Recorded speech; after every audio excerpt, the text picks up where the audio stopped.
up on Facebook over here, wasn't I? Facebook. I don't even know if we're live or not.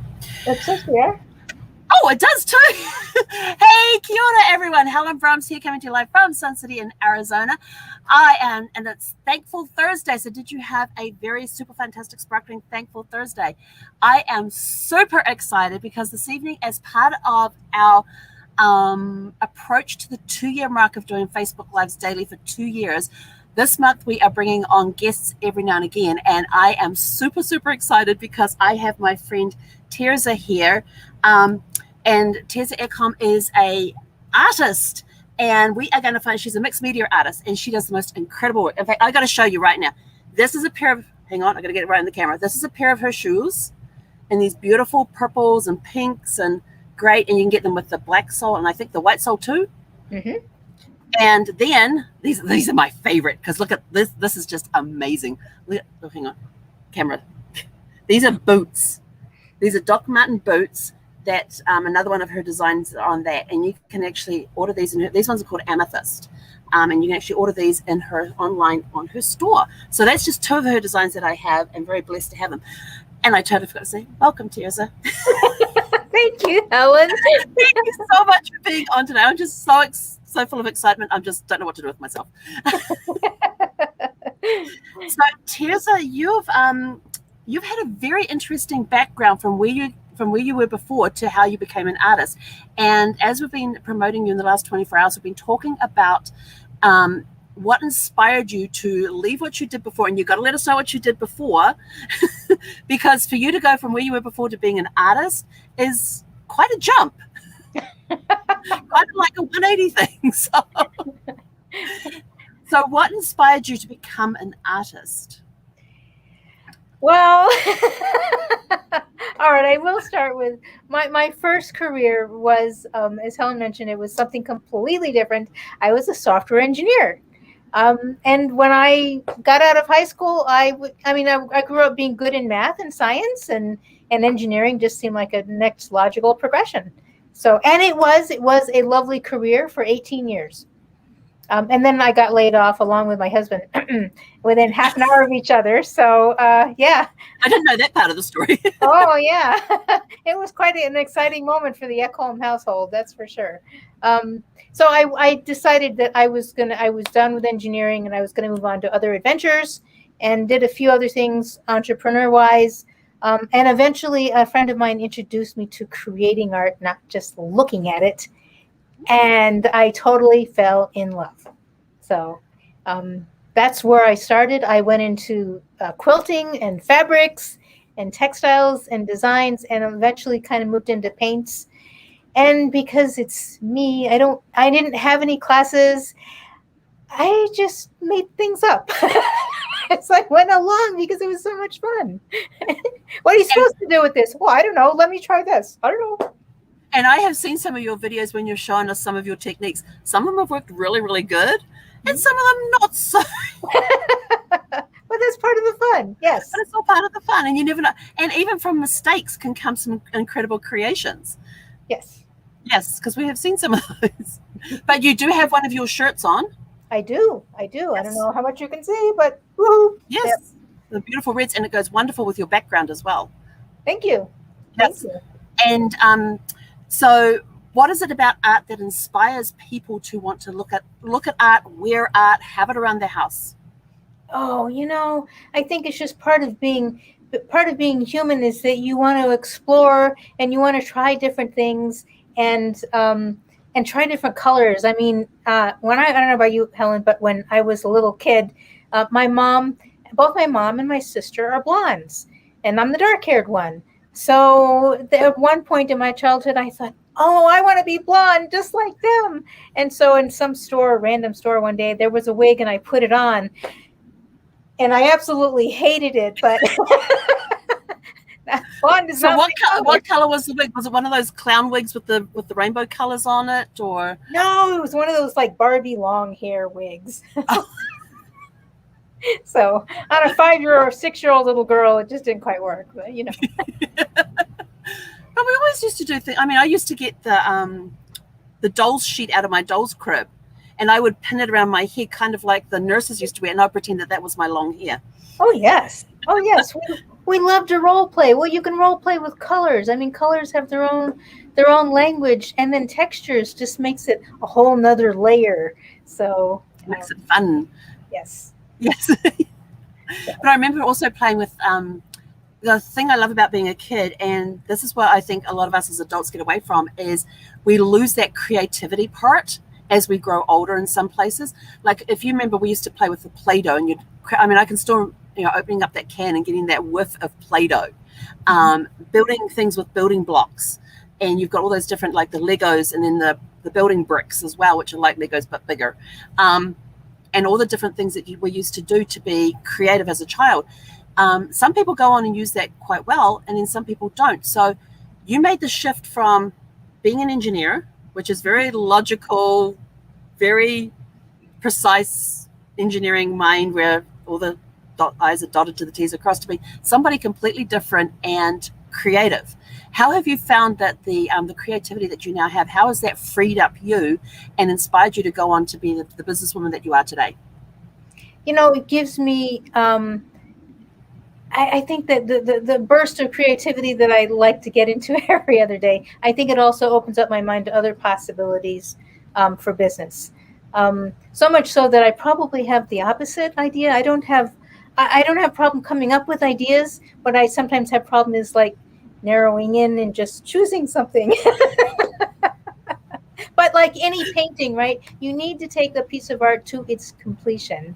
And so it's the same thing in business. Just because you have a zillion ideas, you need to pick some and to follow them through to completion. Excellent. And you've been very successful with taking your art and turning it into a business, and especially with coming up things like shoes, boots. I got to get used to this camera thing. Tops, textiles, cushions. Because did you have a cushion there that's similar to the boots? Oh, I do, but I don't have it down here with me. It's decorating my living room. And scarves. Scarves, yeah. Scarves, leggings. Bags, jewelry is my most recent. Jewelry, awesome. Yes. As in, again, not making it myself. I put my designs onto jewelry prints or whatever, and then the manufacturer will go and print them onto silver. Awesome. Oh, I can't wait to see those. Oh, that's gonna be, because you've got tunics, you've got leggings, you even have shoes, like heeled shoes with heels on. Oh yes. And then those little, I call them the Victorian boots. I can never get my feet in them because they're too wide, but they're absolutely those little Victorian type boots. They're little that they used to wear heels and they're pointed toes. Yeah, they're those ones they used to wear under those really long dresses. Yes, that's right. I love those. I just can't get my feet in them because my feet are too wide. So next question's gone completely out of my head. It was going to be something. This other thing about going live, you have questions and then they just So now, no, hang on, that wasn't what I was going to ask. It was something about inspiring. Now your artwork too is also getting commissioned now as well, correct? Yes. Where you're getting commissioned pieces. Yes. So how are you finding that side of your business? That's a little more challenging, although I have to admit it was really a lot of fun. So I did a commission art piece for a bank last summer. And what happened was I had put a picture of a smaller piece of my art online.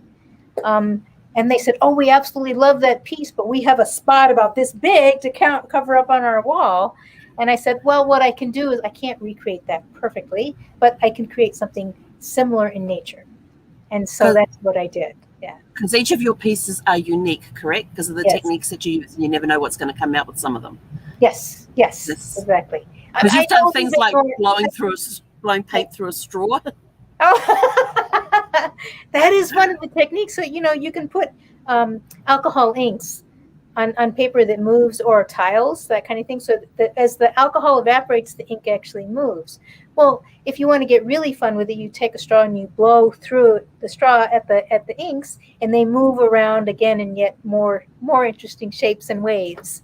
So, yes, that's what this top was, alcohol inks. But what I used were salts and that kind of thing, and then the salts help create yet another texture. So That's awesome. And so you obviously just experiment. Like, how do you come up with your ideas on the different techniques you're going to use? I sometimes I'm just looking at all my stuff and I go, I wonder what would happen if I put that on here or this or so. A few weeks ago, my husband took apart a what do you call it? A lawn edger that no longer works. The weed whacker. The weed whacker. Yes. So I went, oh, that's cool. Let me see what I can do with this. So I'm just playing with these things just to see what would happen. I am also guilty of going into his very neatly organized workshop because he's got tools for the right thing, all over the place. And you should see he has these organized shelves with the screws and the nuts and the bolts and all that stuff. Everything's labeled and sizes. But there are some things that are kind of gooey, like caulk, whatever, and I have no idea what they're for. So I say, can I have this? And he'll go, sure. And I take it in my studio and I go, I wonder what this does. So you kind of sound like what I'm like in the kitchen, but you do it with other tech. You just pick up things and go, I wonder what this. Me, I'm in the kitchen. I'm like, I look at my spice cabinet or I look at what's in the refrigerator. I'm like, oh, I wonder if this and this will go together. That should taste pretty good. That's sweet, sour. That should mix together well. So that kind of sounds like what you're doing, but with art, and I just do that in the kitchen. Yes, recipes. Exactly. Recipes are a foundation. Some things are really good, right? And then others, not so much. Yeah, I'm trying to think of was it one you did with lace? Was it one that you did with lace? No, that was something else. Yeah, but so what are some of the new products that you mentioned the jewelry? What are some of the other new products that you're coming out with? Well, I had no idea there was such a huge variety of handbags. Handbags, awesome. I'm really kind of playing with that. And then some of that you can get. So not only can you get smooth leather, you can get Napa bubbly leather, you can get, vegan leather, right? And then of course there's the different fabrics, and it's just mind blowing. You can get big handles and little handles and backpacks, and like, oh wow, I have a whole new adventure. So in addition to the shoes and the boots and the loafers and the leggings and the pillows and the tunics and the wall artwork and the house furnishings and that and the scarves and the big scarves that you have, you're now adding handbags. Yes. Awesome. And jewelry. And jewelry, yes. And so what I'm also trying to explore, Helen, is putting some of my product sets together. So maybe nice. This handbag paired with this scarf and maybe these earrings, and this necklace or something like that. That would be brilliant. Give people some ideas. And you also do customized pieces too, correct? With people if they want their logos on things and. Yes. I will put people's logos or sayings on things. What I won't do though is sometimes people want their logos to fit like on really big objects like a blanket or something, and it doesn't always work. And so that is not my forte. It just gets really pixelated, and then I get frustrated because I want it to look really good for them. So Now you've got a free drawing that's been going across the ticket. Hang on, I got to figure out this ticket tape thing again. Going across the ticket tape at the bottom. I'm probably going the wrong. So you've got this free drawing going on the tearsofactor.now.site. What are they going into the free drawing for? Okay, so these are mini art prints that are printed by a manufacturer, but they're based on. One of them is based on this painting. Oops. Right. Oh, that's cool. But instead of, I'm not giving away a whole painting. I'm giving away a copy on a small art print. But what you have to do, so this one's called Sapphire Kundalini. You need to vote for this one, or the other one is a photograph of mine of a butterfly. And they're both the same size. And the way you enter the drawing is you need to vote on one or the other. And then when I get enough votes, or enough people voting, rather, whichever one has the most votes, somebody in that group will get that painting sent to them, that small art print sent to them. Awesome. So they just go to it's going across the ticker tape. If everybody's watching, I got to figure out where this thing is on the. Anyway, it's going across the ticker tape at the bottom. You just go to the tearsofactor.now.site and you can vote on your favorite print. And I will tell you this. She asked me to go and test the site yesterday. And I looked at it and I went, oh, I was supposed to get that out. That's what I was supposed to do. And they shared this beautiful picture of a butterfly, and I was sort of like, cool, butterflies. And I scrolled down to the next one, it said sapphire, and I was sort of like, crap. Because how do you choose? I love sapphires. I mean, sapphire is my favorite stone. I absolutely love sapphires, and I am not a September baby because September's for sapphires. Although I have a lot of interesting stuff happening in September. So there's sapphires, and then you had the butterfly there, and I told her the story that my grandfather was the first one to give me my very first butterfly, which got me interested in butterflies, and it was an enamel painted brooch of a butterfly in the shape of a butterfly, and the body of the brooch was two blue topaz gemstones, which is my birthstone. Oh. And I still have that brooch today, and he gave it to me when I was like 6 or 7. So I've had it all these years. I still have it. It's in my little safe box, and I just absolutely, and every time I take it out, I can feel him closer to me. And I just, he was such an amazing man. He went through a lot. So it always just reminds me of the hardships and stuff that he went through. And just the amazing man that he was, and the incredible storyteller. He was just a phenomenal storyteller. And I loved hearing his story. So seeing the butterfly and the sapphire, it was a very tough decision as to what I had to choose. But that's the story behind why, I don't know where the sapphire liking came from. I've just always loved the color of the stones. And, but that was a very tough decision for those 2 reasons.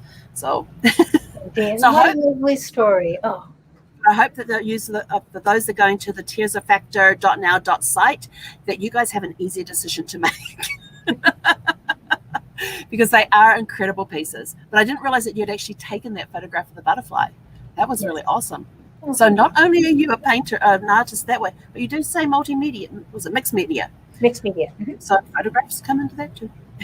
That's right. Now, are any of your designs, when you do them, are they based off photographs you have seen? Like you've done your creativity interpretation of a photograph? No, not really. No, the abstract ones are things that just flow, and I like to see where they go. And sometimes an image appears, but it's not necessarily by design. But photographs, what I've started doing now is I do take photographs, and by themselves they can be fine. But what I've also learned is you can use tools like Canva or whatever, and you can layer other things on top of them that make them look even more cool. So, not in this case, the butterfly, that is just the butterfly. But on some of the jewelry pieces, I've layered on some things. Nice. So, yeah. Oh, we even have a comment from Joyce that says that she loves your artwork. And yes, you shocked somebody with your story. with you and your husband being laid off so close together. Yes, thank you, Andrea. That was definitely a benefit of that. So, yeah. Well, Terza, how can people get hold of you to find out more about your artwork? Not just to enter the drawing, which has been going across the ticker tape at the bottom here, but how else can they go to your store and get these really cool shoes? You can find those shoes and other things actually at my website called theterzafactor.com. So that's probably a little bit easier. And then, of course, I'm on Facebook, and you can email me at Terza@theterzafactor.com, as always. So, well, Terza, thank you so much for your time this evening. It's been great having you on and talking with us as part of our two-year anniversary month. So I really appreciate you coming on and sharing with us about switching from engineering to art. I mean, that's like 180-degree difference. But there's another question. Do you find that some of the skills that you had used in engineering come through in your artwork and how you do your art? No, they don't actually come through, and I don't think in my art. However, my husband being we were both engineers. I go to him when I want to get things framed, and after creating very unique frames for some of my art, he finally said to me, "How about when you make your future art pieces, you at least create the size that can be framed ahead of time, and then you can do whatever you want in the middle." That's not an unreasonable request. Yeah. But he's a frame maker. That's awesome. Well, anyway, so Terza, thank you again for being on the show. Truly appreciated you having you on here and loved our conversation. Thank you. You know I love you dearly, and I just love your artwork. I mean, I can wear when it gets cooler, I'm putting the boots on. But here in Arizona, it's a little hot with 100 and something degrees right now to be wearing these. Yeah. Thank But you these so ones do get worn around the campground. Oh, nice. Nice. So thank you. And if you want more information and reach out to Terza, you can go to the terzafactor.com to see her artwork, to see her store. If you want to enter her free drawing from one of those mini prints, just go to the terzafactor.now.site, which is scrolling across the bottom of the screen somewhere here, and you'll be able to enter that drawing as well. Thank you, everybody, for tuning in for, what day am I on? 7:08. Yes. Yes, 7:08. 23 days to go till we hit that 2-year mark. Woo! And we also have some other amazing guests coming up over the month that are going to blow you away like Terza has tonight. So I look forward to seeing you guys tomorrow. Terza, any last words? No, except that Helen is really amazing, and I can't wait to see the rest of your shows. Thank you. So we will catch you all back here tomorrow morning for, what are we on to? Fun Friday. Oh my gosh, how could I forget it's Fun Friday? So everybody have a super fantastic sparkling evening, and we will catch you guys tomorrow. Hey, konera.